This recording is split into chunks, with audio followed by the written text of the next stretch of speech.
ये है fake wedding fake संगीत। ये इवेंट उनके लिए है जिनको रीत रिवाजों की बंदिश नहीं बल्कि सिर्फ एंजॉयमेंट चाहिए।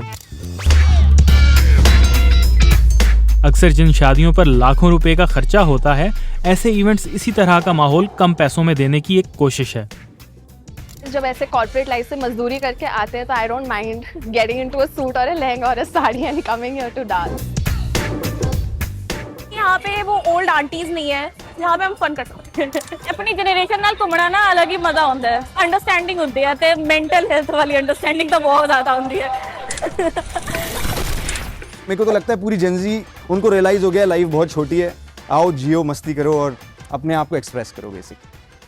And we had no idea this will grow on to be a phenomenon now. Every event company in India and outside India now doing it. इस तरह के फेक वेडिंग या फेक संगीत के साथ लोगों को कारोबार भी मिल रहा है। 4 महीने तक शादियों का कोई सीजन नहीं सर। जैसे फेक शादी होती है तो अब रोजी रोटी चल रही है, हमारे साथ तो रोटी भी चल रही है। जैसे हम मंडी से फूल लाते हैं तो और अच्छा है हमारे लिए तो ये चीज़ें।